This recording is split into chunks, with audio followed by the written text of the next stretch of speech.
Isaiah chapter 10, 1 through 19.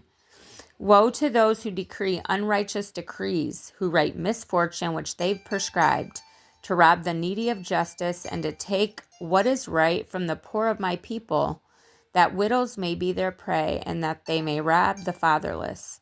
What will you do in the day of punishment and in the desolation which will come from afar? To whom will you flee for help, and where will you leave your glory? Without me they shall bow down among the prisoners, and they shall fall among the slain. For all this his anger is not turned away, but his hand is stretched out still. Arrogant Assyria also judged. Woe to Assyria, the rod of my anger, and the staff in whose hand is my indignation. I will send him against an ungodly nation, and against the people of my wrath I will give him charge, to seize the spoil and to take the prey,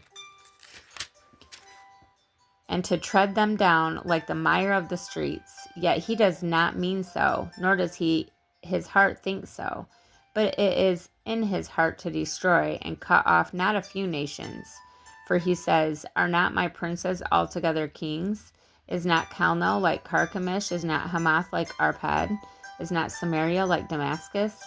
As my hands has found the kingdoms of the idols, whose carved images excelled those of Jerusalem and Samaria.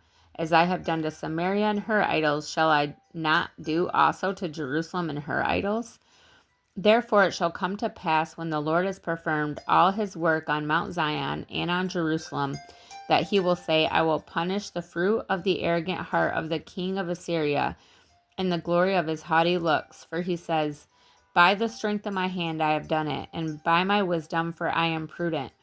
Also, I have removed the boundaries of the people and have robbed their treasuries. So I have put down the inhabitants like a valiant man. My hand has found like a nest the riches of the people. And as one gathers eggs that are left, I have gathered all the earth. And there was no one who moved his wing, nor opened his mouth with even a peep. Shall the axe boast itself against him who chops with it? Or shall the saw exalt itself against him who saws with it? As if a rod could wield itself against those who lift it up, or as if a staff could lift up as if it were not wood.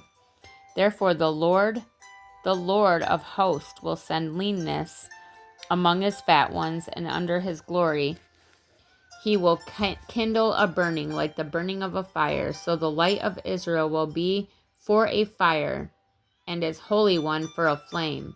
It will burn and devour his thorns and his briars in one day, and it will consume the glory of his forest and of his fruitful field, both soul and body. And they will be as when a sick man wastes away. Then the rest of the trees of his forest will be so few in number that a child may write them.